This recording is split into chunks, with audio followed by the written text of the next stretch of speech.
السلام علیکم ورحمۃ اللہ۔ وعلیکم السلام ورحمۃ اللہ وبرکاتہ۔ آج ہم پڑھنے جا رہے ہیں اسلام کیا ہے، اسلام کے معنی کیا ہے۔ اسلام جو یہ لفظ ہے، عربی لفظ سلم سے آیا ہے، جس کے معنی ہے شانتی، امن کے، سلامتی کے۔ اور اس کے معنی یہ بھی ہو سکتے ہیں اپنے آپ کو سرنڈر کر دینا اللہ کے آگے، ٹھیک ہے۔ تو اسلام سمجھ میں آ گیا اسلام کیا ہے۔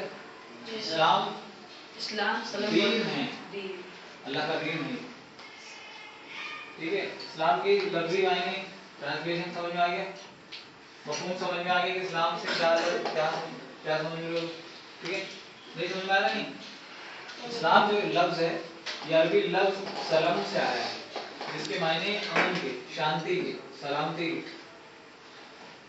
اور کوئی اور اس کے اور دیگر معنی جیسے اپنے آپ کو سرنڈر کر دینا، اپنے آپ کو حوالے کر دینا، اللہ کے حوالے کر دینا، ٹھیک ہے۔ اب بات آتی ہے، کوئی بھی شخص اگر اپنی خواہش کو اللہ کی خواہش کے حوالے کر دیتا ہے تو اس کو کہتے ہیں مسلمان۔ اور قرآن کریم کی ایک آیت ہے جس میں اللہ تعالیٰ ارشاد فرماتا ہے ان الدین عند اللہ الاسلام، اللہ کے نزدیک دین تو صرف اسلام ہے، مذہب اگر کوئی ایکسیپٹیبل ہے وہ اسلام ہے۔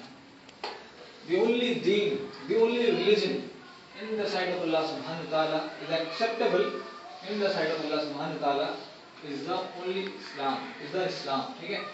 یعنی اللہ کے نزدیک اگر کوئی دین قابل قبول ہے وہ صرف اسلام ہے۔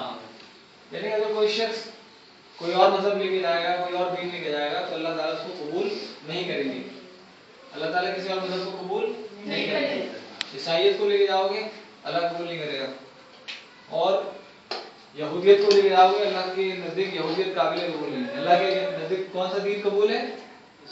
اسلام۔ لاؤڈلی بولو، اسلام۔ اللہ کے نزدیک کون سا دین قبول ہے؟ اسلام۔ کیونکہ اللہ فرماتا ہے قرآن کریم کے اندر ان الدین عند اللہ الاسلام، ان الدین عند اللہ اسلام۔ اللہ کے نزدیک دین تو صرف اسلام ہے، اللہ کو جو مقبول ہے دین وہ صرف اسلام ہے۔ سمجھ آ گئی؟ ایک جگہ اللہ تعالیٰ یہ ارشاد فرماتا ہے قرآن کریم کی آیتوں کا مفہوم ہے کہ اگر کوئی شخص کوئی اور دین اللہ کے پاس لے کر آئے گا تو اللہ اسے ہرگز قبول نہیں کرے گا۔ اللہ تعالیٰ دین اسلام کو چھوڑ کر اگر کوئی شخص کوئی اور دین لے کر آئے گا اللہ کے پاس تو اللہ اسے قبول نہیں کرے گا، اور اس کا ٹھکانہ جہنم۔ تو اللہ کو جو پسندیدہ دین ہے نا، پسندیدہ دین وہ صرف اسلام ہے۔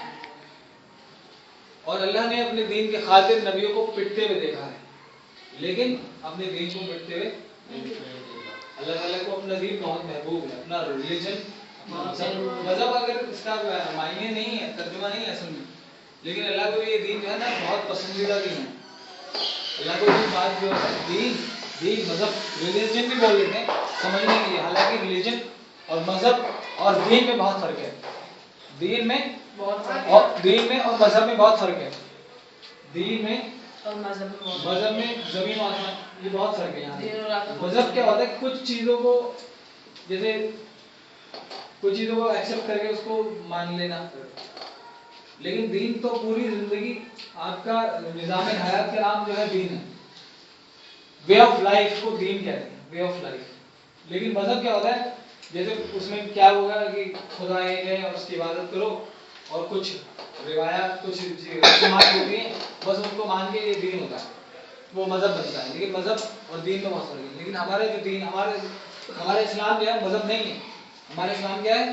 دین مطلب پوری نظام ہے، پوری وے آف لائف، پوری زندگی آپ اللہ کی خواہش کے مطابق گزارو گے تب وہ کامیاب ہوگے۔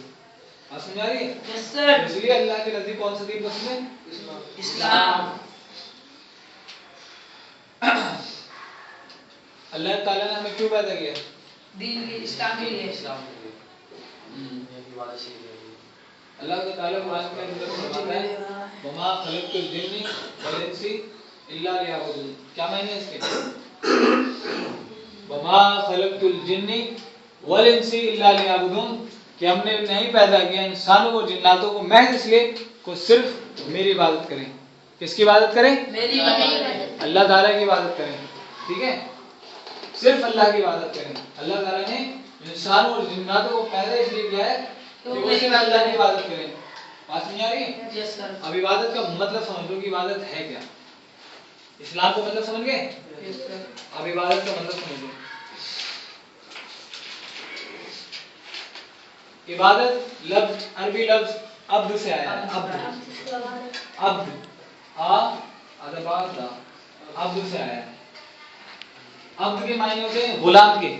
کس کے ہوتے ہیں؟ غلام کے. غلام کے. غلام کیا ہوتا ہے؟ اپنے آقا کی ملکیت ہوتا ہے. اپنے آقا کا ملکیت بولے تو مال ہوتا ہے. مال اس کا اسی کی چیز. بھائی میری گھڑی ہے، میں اس ہاتھ میں پہنوں اس ہاتھ میں پہنوں، گلے میں ڈالوں پیرے میں باندھوں، کچھ بھی کروں، تجھے کیا یہ ہوتا ہے نا.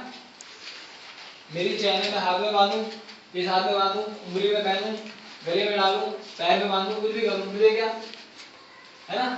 اسی طرح غلام کیا ہوتا ہے؟ اپنے آقا کی ملکیت ہوتا ہے. اگر رات کو 12 بجے اگر جانا ہے ریگستان میں برفیلی جگہ میں تو غلام منع نہیں کر سکتا، تو جانا پڑے گا اسے. غلام کو اگر کہہ دیا کہ پوری رات جاگنا ہے اور پورے دن جاگنا ہے تو وہ پوری رات پورے دن جاگے گا، وہ منع نہیں کر سکتا. چاہے اس کو اس کی طبیعت گوارا کرے یا نہ کرے، اس کو وہ کام کرنا پڑے گا. غلام اسے کہتے ہیں. نوکر کہتے ہیں کہ آپ کو بس صفائی کے لیے صفائی کرنے والی لگی، وہ صفائی کرے گی اور چلی جائے گی. وہ آپ کے آفس کا کوئی کام نہیں کرے گی، لکھن پڑھت کا کام نہیں کرے گی. بات سمجھ آ رہی ہے؟ یس سر. کوئی لکھن پڑھت کا کام کمپیوٹر نہیں چلائے گی، صفائی والی چلا لے گی. جو کمپیوٹر چلائے گا وہ صفائی کر لے گا؟ نہیں کرے گا. وہ کہے گا میری توہین ہوگی، میری بے عزتی ہوگی اگر میں صفائی کروں گا. بات سمجھ آ رہی ہے؟ تو نوکر اور غلام میں یہ فرق ہے. غلام پورا کا پورا 24 آور بک جاتا ہے. 24 آورس بک جاتا ہے. 24 گھنٹے اس کے بک گئے، پوری زندگی اس کی بک گئی غلام کی. اور ہم کسی انسان کے غلام نہیں ہیں. بات سمجھ آ رہی ہے؟ یس سر. ہم کسی انسان کے غلام نہیں ہیں. ہم اس اللہ وحدہ لا شریک کے غلام ہیں جس نے ساری انسانیت کو اور سارے جہاں کو پیدا کیا. ٹھیک ہے. الحمدللہ رب العالمین. تمام حمد اور کل شکر اس اللہ کے لیے ہے جو تمام عالموں کا رب ہے. یہاں رب العالمین کا یعنی سارے جہاں کا رب، ساری کائنات کا رب، ساری انسانیت کا رب، سارے جناتوں کا رب. بات سمجھ آ رہی ہے؟ فیڈ بیک چاہیے مجھے کہ تمہیں سمجھ میں آ رہی ہے یا نہیں آ رہی ہے، اور نہیں آ رہی ہے تو کیوں نہیں آ رہی ہے، کیوں کر رکھا ہے تم نے. بات سمجھ میں آ رہی ہے یا نہیں آ رہی ہے؟ آ رہی ہے سر. کس کو آ رہی ہے؟ کیا بولا میں نے؟ سر جی عبادت لفظ عبد سے آیا ہے. عبد کے معنی کیا ہے؟ عبد کے معنی غلام. غلام کی. غلام اپنے آقا کی ملکیت ہوتا ہے. ہم کسی انسان کے غلام نہیں ہیں، ہم اس اللہ کے غلام ہیں جس نے ہمیں پیدا کیا ہے. ٹھیک ہے. اس لیے ہم کلمہ پڑھتے ہیں نا، اشہد ان لا الہ الا اللہ وحدہ لا شریک لہ واشہد ان محمدا عبدہ ورسولہ. بات سمجھ میں آئی؟